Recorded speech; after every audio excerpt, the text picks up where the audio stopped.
There's a moment in every hypersensitive person's life that changes everything. It's not when you explode in anger. It's not when you finally confront. It's not when you decide to walk away. It's when you simply stop feeling. When the person who could always make you cry with just a word looks into your eyes and sees nothing, no reaction, no pain, no fear, just a calm emptiness they've never seen before. And it's in that exact moment that the narcissist realizes they've made the biggest mistake of their life, because they spent years breaking you down, molding you, manipulating you to be their source of emotional energy. And now you've become something they can't manipulate, something they can't read, something they can't control, the cold, hypersensitive. And Carl Jung wrote extensively about this transformation. He called it individuation through the integration of the shadow, a concept that emphasizes embracing all aspects of the self, even the parts we deem undesirable. But what Jung didn't openly say is what I'm about to reveal in this video, that this transformation isn't just a protection. It's a weapon, and not a weapon of vengeance, but something much more powerful and much more permanent. If you've been through this or are going through it now, this video will explain scientifically what's happening inside you. And if you haven't gotten there yet, you'll understand exactly why this moment is coming. First, you need to understand something fundamental about the psychology of the hypersensitive. We weren't born with fewer defenses. We were born with more perception. Science calls this sensory processing sensitivity. People with this genetic trait process information from the environment more deeply. Neuroimaging studies show that the region called the insula in the brain of the hypersensitive shows significantly greater activation when exposed to emotional stimuli. Andrew Huberman speaks of the insula as well.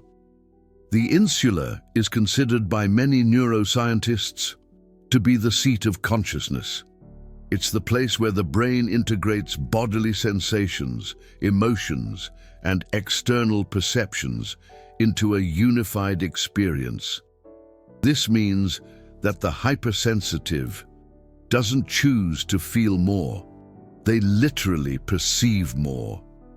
Every microfacial expression, every subtle change in tone of voice, every energy that enters a room. In addition to the insula, studies show that hypersensitives have greater activation in the mirror neuron system. These neurons are responsible for making us feel what others are feeling. When you see someone smiling, your mirror neurons make you feel an echo of that smile internally. For most people, that echo is subtle. For the hypersensitive, it's an amplifier. Every emotion you witness resonates within you, as if it were your own. Someone else's happiness elevates you. Someone else's sadness brings you down. Someone else's anger agitates you, and you can't simply turn it off. This neural amplification that isn't a choice or a weakness of character. It's brain structure, it's genetics, it's who you are at the most fundamental level. And here's the problem.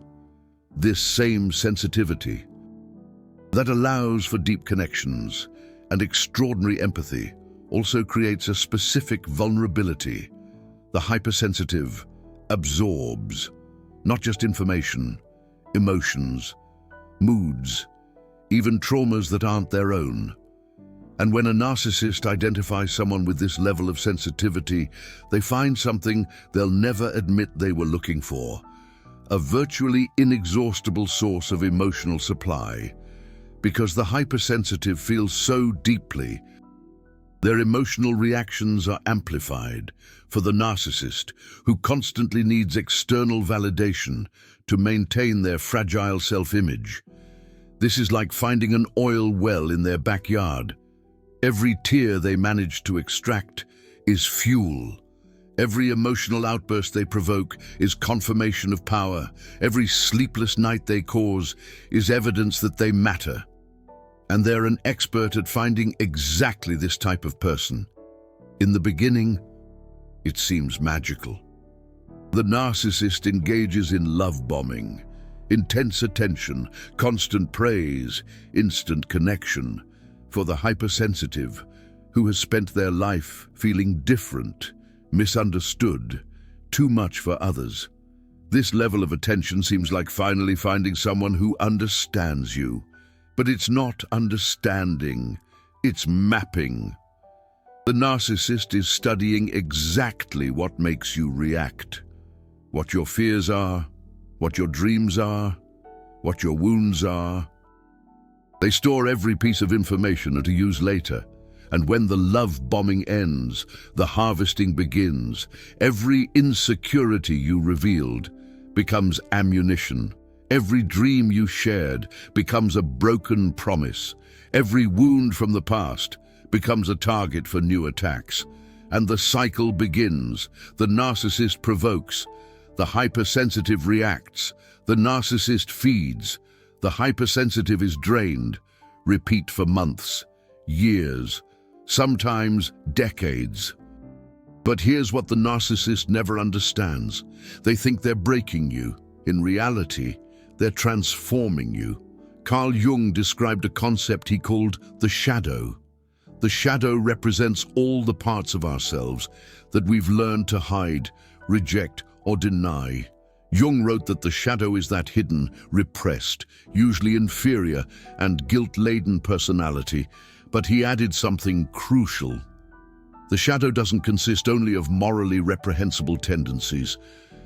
It also contains positive qualities, normal instincts, appropriate reactions, realistic perceptions, creative impulses. For the hypersensitive, the shadow frequently contains something they've learned early on to repress. The ability to not care. Think about it. Since childhood, the hypersensitive has been taught that their sensitivity was a problem. You're too sensitive. You take everything too seriously. You need to develop a thicker skin. So they learn to hide their true reaction, to pretend it didn't hurt, to apologize for feeling, but that ability to disconnect emotionally never disappeared. It went into the shadow, and the shadow waited. For years, sometimes for decades, waited for the moment when it would be absolutely necessary for survival. And the relationship with the narcissist creates exactly that moment. Because the relationship with the narcissist, as destructive as it is, does something that no traditional therapy can do with the same intensity. It forces the integration of the shadow, not because the narcissist wants it, on the contrary, but because the body and mind of the hypersensitive eventually reach a point of saturation. And when that happens, something changes on a neurological level. Andrew Huberman confirms this through his studies. The nervous system, which has spent years in a state of constant hypervigilance, finally collapses. But it's not the kind of collapse that leads to depression or debilitating anxiety, and a different kind of breakdown and a reset. Neuroscientists call this a down-regulation of the stress response system. When cortisol and adrenaline are elevated for too long, the body stops responding in the same way. The receptors desensitize, the neural pathways rewire, and the hypersensitive person wakes up one day and realizes that something fundamental has changed. That person who could always make your heart race with fear or anxiety can now yell, cry, manipulate, threaten, and you feel nothing. This isn't calculated coldness. It isn't a mask you're wearing. It's a real neurological shift. Your brain has literally rewired to protect you. This isn't weakness. It's biological wisdom. Your body recognized that the previous strategy, feeling everything intensely, was slowly killing you. So it adapted. evolved, created a new way of existing that preserves your essence while protecting you from emotional predators. And here's the irony that Jung would have appreciated. The narcissist spent years trying to control your emotions, provoking reactions, manipulating feelings, testing boundaries, and in the process, they trained your nervous system not to react anymore. They created exactly what they feared most. Someone who cannot be manipulated emotionally. Now you need to understand why this is so devastating to the narcissist, and it's not for the obvious reason. Most people think the narcissist suffers because they've lost control. That's true, but it's superficial. The real suffering goes much deeper. Jung described the psychological structure of the narcissist as a Russian nesting doll of defenses. At the innermost core, there is profound shame, enveloping that shame. Layers of grandiosity, covering everything, a carefully constructed false self. This structure explains why narcissists react with anger when confronted with genuine emotion or vulnerability. Anything that threatens to penetrate the layers of defense is perceived as an existential attack, but the cold, hypersensitive person does something different. They don't attack. They don't confront. They don't try to penetrate the defenses. They simply stop reacting. And that is infinitely more threatening, because the narcissist built their entire identity around the ability to provoke reactions in others. When they insult you and you don't react, they don't know who they are. When they manipulate you and you don't respond, they lose the reflection of themselves. When they threaten you and you remain calm, the entire structure of grandiosity begins to crumble. The narcissist needs mirrors, not physical mirrors. Emotional mirrors, people who reflect back to them, the image they want to see of themselves. And the hypersensitive person was always the perfect mirror, reflecting fear, admiration, dependence, pain, everything that fueled the grandiosity. But now, the mirror has gone blank. They look at you and see nothing reflected back. No fear, no admiration, no pain, just indifference. And for the narcissist, indifference is much worse than hate. Hate is still a reaction. Hate is still energy. Hate is still proof that they matter. Indifference is annihilation. It's the silent message that they're simply not important enough to deserve any emotion. And that message destroys the narcissist in a way that no confrontation, no yelling, no accusation ever could. Because you're not attacking. You've simply stopped seeing them as relevant. And for someone whose entire existence depends on being the center of attention, that's the psychological equivalent of death. You might be wondering if this transformation is healthy. After all, the ability to feel deeply was one of your greatest qualities. Have you lost that forever? The answer is complex and important. You haven't lost your sensitivity. You've gained control over it. Before the transformation, your sensitivity was automatic and indiscriminate. You felt everything, from everyone, all the time. Every emotion in the environment entered you, without a filter. After the transformation, your sensitivity becomes selective. You can still feel deeply, but now you choose when and with whom. Your nervous system has developed a filter that didn't exist before. That filter automatically identifies sources of emotional manipulation and shuts down receptivity to them. It's as if your brain has created a neurological block list. Certain people simply can't affect you anymore, not because you're repressing the reaction, but because the reaction genuinely doesn't exist anymore. Andrew Huberman, the neuroscientist from Stanford, explained this phenomenon in terms of neural plasticity. The adult brain is still capable of rewiring itself in response to intense experiences. Prolonged abusive relationships qualify as intense enough to cause structural changes in the brain, but contrary to what many people think, not all of these changes are negative. Some are adaptive. The brain literally learns to protect its owner from repeated sources of pain, and once that learning happens, it tends to be permanent. This means that the cold, hypersensitive person is not a phase. It's not a temporary defense mechanism that will disappear when the danger passes. It's a new configuration of the nervous system, an updated version of you, a version that has kept everything that was good about who you were, the depth, the capacity for connection, the refined intuition. But now with a protection system, that simply didn't exist before. You haven't lost anything, you've gained armor, and that armor is invisible to those who genuinely love you. They can still access you completely, but for those who want to manipulate or drain you, the armor is impenetrable. Let me describe the signs that this transformation is happening or has already happened.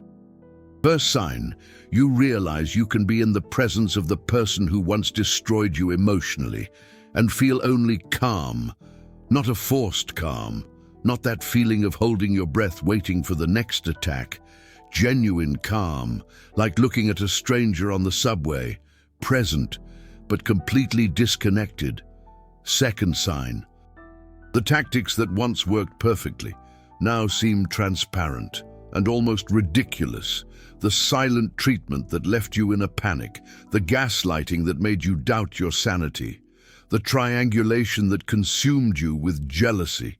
Now you see each of these tactics unfolding in slow motion, and instead of reacting, you observe, almost with scientific curiosity. And something fascinating happens at that moment. You realize that those tactics that seem so powerful, so sophisticated, so impossible to resist, are actually extremely primitive. They're kids' tricks, repetitive patterns, predictable formulas. You just couldn't see it before because you were trapped in the middle of the emotional storm. Now, from outside the storm, everything seems obviously manipulative and almost embarrassing for them. Third sign, you stop trying to explain, justify, or defend. The hypersensitive in reactive mode spends infinite energy trying to be understood. If I explain it right, he'll understand. If I show him how I feel, he'll change. If I am more clear, he'll see. The cold hypersensitive completely abandons this need, not because they've given up, but because they genuinely don't care anymore if the person understands or not. Fourth sign.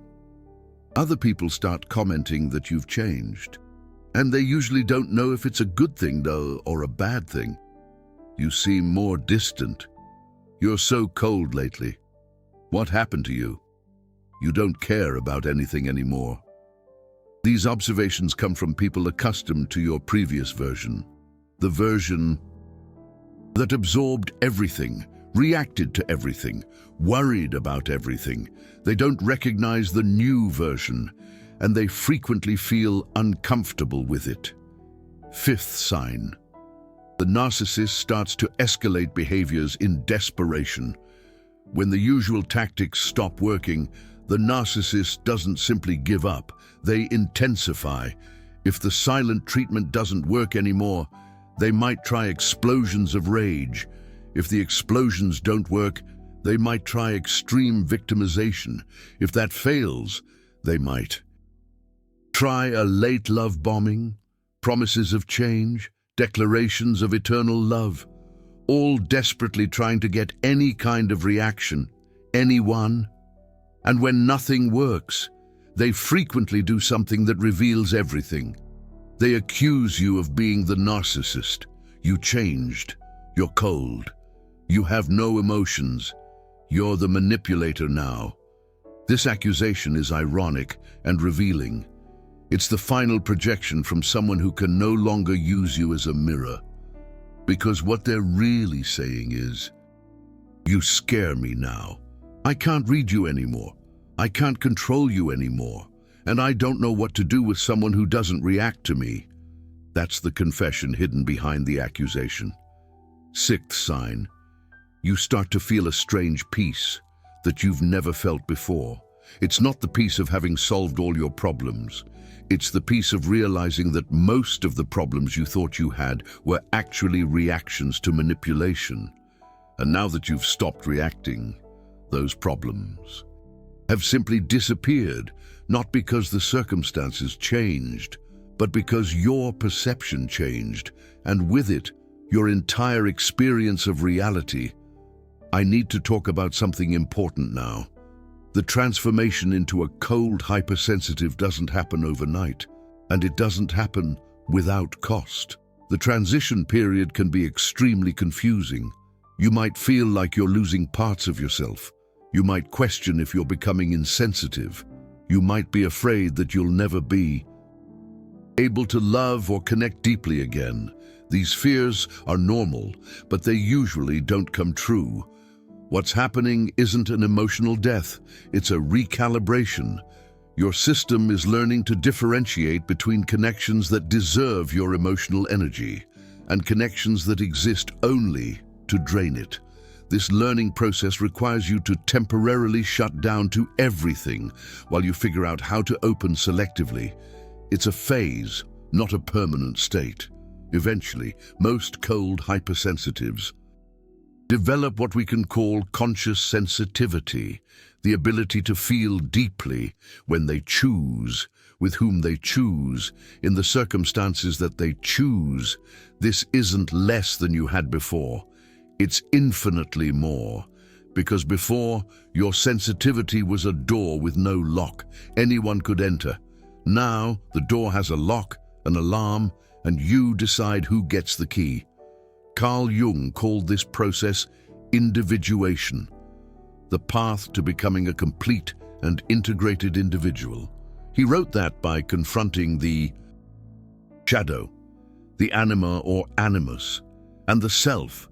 The person goes through an alchemical transformation. Pain becomes raw material that reshapes the psyche. The healed person isn't simply restored. They're expanded, deeper, more conscious. That's you now, or what you're becoming, and the most extraordinary thing is that this transformation can't be reversed by anyone other than yourself. No amount of love bombing will make you go back to being the reactive hypersensitive you were before. No manipulation will be able to reopen the doors that you've closed. No promise, no threat, no drama will undo what your nervous system has learned. And this permanence is what leaves the narcissist most desperate, because they're accustomed to cycles, breaking you down, then consoling you, pushing you away, then pulling you back in, hurting you, then feigning remorse. And you always came back, always forgave, always gave one more chance. But now, you don't come back, and they don't know how to handle it. Because for them, you were a certainty, a guaranteed source of emotional supply, something they could access whenever they needed. And now, that source has dried up permanently. The narcissist wanted to destroy you. Instead, they forged you. Each abuse was a hammer blow shaping something stronger. Each manipulation was a lesson about how the human mind works. Each betrayal was a reminder to never again give your peace to those who don't deserve it. And now you know something that few people know. The greatest weapon against emotional manipulation isn't confrontation. It's not revenge. It's not proof of the other's crimes. It's simply to stop reacting. Because the moment you stop reacting, the manipulator loses all reason to exist in your life. Let me tell you what happens in the long term when a hypersensitive completes this transformation. First, relationships change dramatically. You become much more selective about who enters your life, but the connections that you allow are infinitely deeper and more genuine, because now you know exactly what to look for, and more importantly, what to avoid. Second, your energy increases exponentially. You have no idea how much energy you were spending absorbing emotions from others, reacting to provocations, trying to fix relationships that were never going to work. When that energy comes back to you, it's like discovering you were carrying an invisible weight your whole life. Third, your intuition becomes almost supernatural. The combination of your natural hypersensitivity with the wisdom gained through experience creates an ability to read people that borders on the eerie. You can identify narcissists, manipulators, and toxic individuals within minutes of interaction, sometimes even in seconds, and this identification doesn't come with anxiety or fear, just calm recognition and an immediate decision to maintain distance.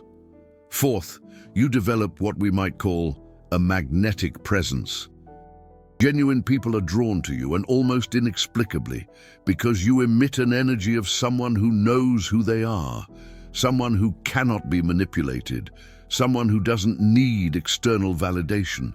This energy is rare and magnetic, and it makes the right people want to be around you, while making the wrong people instinctively sense that they won't get what they want. Fifth, and perhaps most importantly, you find peace. Not the temporary peace that comes when everything is going well, but the fundamental peace that comes from knowing that nothing external can ever destroy your internal stability again, that no person, no matter how manipulative, has power over your emotional state, that you are finally free. I know that if you've watched this far, you probably recognize parts of your own story. Maybe you're in the middle of this transformation and everything feels confusing. Maybe you've already completed it and are trying to understand what happened. Maybe you're still in the cycle of abuse, and this video is the first time you've seen a way out. Wherever you are in the process, I want you to know something. You are not broken. You never were. What seemed like weakness, your deep hypersensitivity, is actually your greatest power. It's just that before, it was an uncontrolled power. Now it's becoming a conscious power. And this transition, as painful as it may be, is exactly what needed to happen. The narcissist thought they were destroying you. They were wrong. They were liberating you from the need for approval, from emotional dependency, from the fear of being alone, from the belief that you needed another person to feel complete. All these prisons that you didn't even know existed are crumbling now, and what's left is you, just you, whole, free, cold when you need to be, warm when you choose to be, finally in control of your own emotional experience. This is what the narcissist unwittingly created, and this is exactly why they are devastated, because they look at you and see everything. They will never be capable of being someone genuine, someone healed, someone free, while they remain trapped eternally in their Russian nesting doll of defenses, desperately seeking mirrors that reflect the grandiosity they need to believe they have, but never finding them, because the mirrors they shattered were the only ones that showed something real. And that is the destiny of the narcissist, to spend their life searching in others for what can only be found within themselves and never finding it. While you, the hypersensitive soul, they tried to destroy, move forward, stronger, wiser, freer, and completely indifferent to what happens to them. If this video helped you understand your own transformation, consider supporting this channel with a super thanks. Your contribution allows more people to discover the psychology behind what they're experiencing and helps me continue producing content that can change lives If you can't contribute financially, leaving a comment, telling your experience helps a lot. Each comment increases the reach of this video and can make it reach someone who needs to hear exactly this today. Thank you for watching until the end. You already know what to do now. Trust the process, trust yourself, and let the transformation complete itself, because it has already begun and it cannot be stopped.